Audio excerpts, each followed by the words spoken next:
So today we have the Perennial Philosophy by Aldous Huxley, and I really just want to preface this by saying, if you've only read Brave New World, I think you're doing yourself a disservice, because I think some of Aldous Huxley's other stuff, whether it's this more philosophical stuff, is super, super deep, super, super amazing, and his personal journey is very, very interesting. And the reason why this book is so interesting is because basically Aldous Huxley lived his entire life, and towards the end of it, he was like, you know what?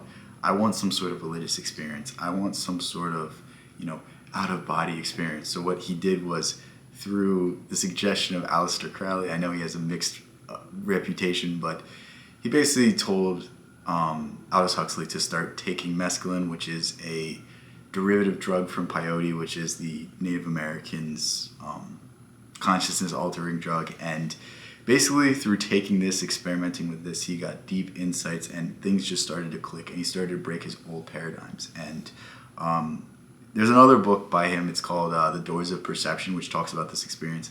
I'll probably go over it very soon because it's just an interesting concept to alter your brain, to start changing the way you think, to start breaking out of old paradigms. I don't necessarily agree with the method of it. I don't necessarily agree with taking anything outside of yourself to change who you are. I think that's kind of cheating. I think it kind of takes away from the hard work. But again, that's a discussion for another time. But what's very interesting about this book is it ties together every single religion, and it does it and finds one coherent path, one coherent string, and it talks about the deeper spiritual implications of all religions. And it's very beautiful because it ties together Christianity, it ties together Sufism, it ties together Taoism and Buddhism, even Zen as well. It even mentions Spinoza at some point, which, if you know anything about Spinoza, he might have the most interesting opinion of God. It might be the most materialistic but the most strong argument when it comes to the existence of something beyond our comprehension. But anyway, this book is really amazing because it focuses on the spiritual aspects of things. If you're a Christian, most of your understanding of the Bible is very materialistic, and we've all been told this one thing about Christianity. We've all been told that you must follow this, you must do this, you must do this. It's very doctrinal, whereas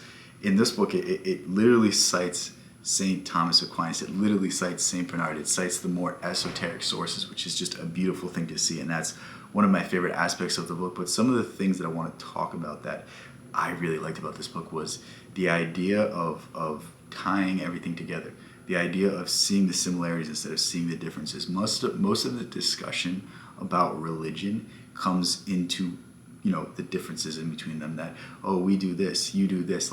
Whereas when you look at the similarities, when you look at some of the symbolism, when you look at some of the coherent arguments and the same exact thing in a different belief system, you're like, all right, maybe there's some truth to it. And through understanding that other truth, you can get a different perception of it. And when we can see things in different lights, this is when it starts to make more and more and more and more sense to us.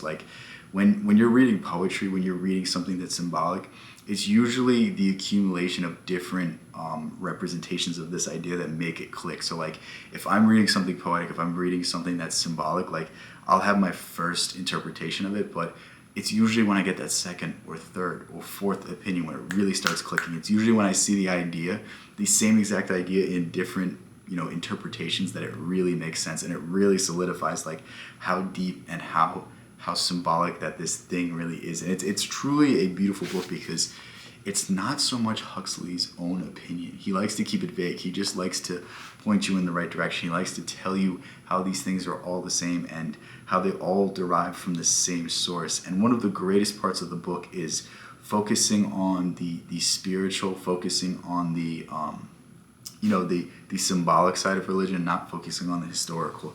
He basically makes the argument that all religious tyranny, all religious issues, everything bad that comes from religion comes from focusing on the historical aspects of things.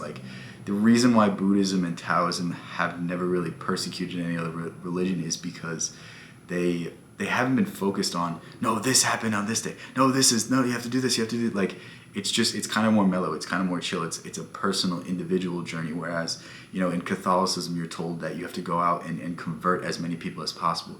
Everyone must see the light, everyone must believe exactly what you believe or they are incorrect. And the idea that there's more symbolic and more personal journeys to it makes it more of a holistic religion. It makes it more of a beneficial religion. Whereas you see right now, especially in the rising sects of Christianity right now, it's very upsetting because they focus so much on the literal interpretations. They focus so much on the most boring aspects of the Bible. The greatest aspects of the Bible are the symbolic representations, are the metaphysical principles that it talks about. The idea of, let he who hath no sin cast the first stone, meaning, how dare you judge anyone else before you judge yourself. There's so many beautiful lessons in these books. There's so many beautiful lessons spread out through history, and people are focusing on the wrong things. People are focusing on the historical dates. Oh, this happened when this. Oh, that. Like, it's very weird to me, and I really loved seeing one of my favorite authors talk about this idea, because this is something that I've been trying to put into words for honestly years now, and it's just starting to click. It's the fixation on the details, not the fixation on the message. This is why you had people like Friedrich Nietzsche say Jesus was the last Christian. This is why you had people like Osho say Jesus was the first and only Christian. Like, it's very, very weird that the entire religion is built upon the life of someone, but instead of being like him, instead of acting like him, instead of seeing his example and trying to aspire to it, we worship it. And when you worship something, that means you're below it. You're not below it. The Bible says time and time again, the kingdom of heaven is within you. Whatever I can do, you can do. This is what Jesus said. And it's very weird that we get so fixated on these ideas. And what this book will really do is show you a different side of whatever faith that you're in. It will show you a more spiritual, a more esoteric, a more holistic, a more grounded side of it, a more personal journey. And that's really what I think religion is. I think religion is a personal journey that you have with whatever creation myth you have.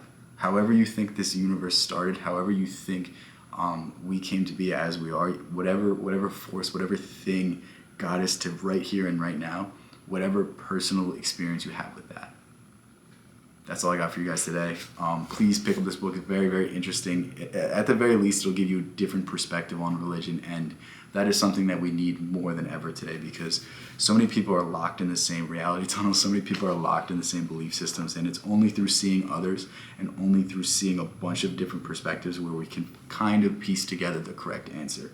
The solution is usually in the middle of two ideas. It's usually in believing in one part of an ideology and another part of another, and that's how we can form our own ideas. Emerson said it best: create your own Bible, create your own book of quotes that you live by and that you really uphold the beliefs of it. And this is not to say that any one book is better than the other, but like, whatever works for you best, create that belief system and live by it and live well. And a good life is just, giving back to others, making the most of yourself that you can, not at the expense of others, but for the sake of others. Become as good as you possibly can be so that you can be the biggest inspiration to everyone else around you. Become as good as you can be so that you can take on the sins of others, so that you can bear the cross as Jesus did. It's very weird how like these ideas kind of get wrapped up into different and more negative things today, but I don't think it's ever been more important than today to start, expanding your idea, to start expanding your conception of your beliefs and, how they relate to your personal journey. Love you guys so much. I will link this book in the description. If you want more from me, go ahead, join my Discord. That's when you find out when I'm streaming. I also send some book quotes. I also send some book suggestions there. I think I have a book list in there as well. I need to make another book list because I've read so much since the last time, so I think I have a bunch of new things to suggest. But I feel like I really need to do like a book list category by category, because it's the list that whatever list I have to change. So like, stay tuned for that. If you're excited for that, like, just keep annoying me because I will forget unless you guys remind me. But I love you guys so much. Thank you guys so much. If you want my own writings, if you want my own opinions, if you want my own philosophy, go ahead, check out my school community.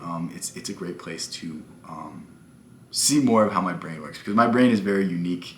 I pride myself on that. I pride myself on being creative, on forming my own ideas, on seeing everything and picking and choosing what I like best. And if you want more of that, go ahead and check that out, because my writings are a much better place, because it's way more concise, it's way more condensed, and it's not all over the place like this video was. So peace out, love you guys, see you in the next one.